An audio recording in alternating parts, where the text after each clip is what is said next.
ამერიკის ელჩთან დღეს შეხვედრა იყო გაცნობითი. ელჩს აინტერესებდა რეგიონში განხორციელებული პროექტები, მომავლის პროექტები, რაც გეგმავდა რეგიონის ადგილობრივი ხელმძღვანელობა და ძალიან დაინტერესდა ყველა იმ პროექტებით და გამოთქვა კმაყოფილება რუხიმოლის პროექტით, რომელიც დღეს ფუნქციონირებს, ასევე გამოთქვა კმაყოფილება საავადმყოფოთი, რომელიც რუხიმოლში შენდება.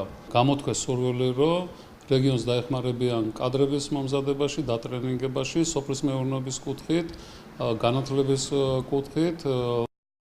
Well, this is my second trip to ეს გახლავთ ჩემი მეორე ვიზიტი სამეგრელოს რეგიონში. მოხიბლული ვარ იმ ეკონომიკური შესაძლებლობებით, რაც ამ რეგიონს გააჩნია. ადგილობრივი ხელისუფლების წარმომადგენლებთან ვისაუბრე რეგიონში არსებულ გამოწვევებზე, დავსახეთ სამომავლო გეგმები და თანამშრომლობის პერსპექტივები. ვისაუბრეთ ხელოვნური საზღვრის გასწვრივ არსებულ სიტუაციაზე და იმ სამწუხარო ფაქტზე, რომელსაც ადგილი ჰქონდა. ცოტა ხნის წინ საუბარია ნაბაკების ინციდენტზე. იმედს გამოვთქვამ, რომ ჩვენი თანამშრომლობა მომავალშიც გაგრძელდება.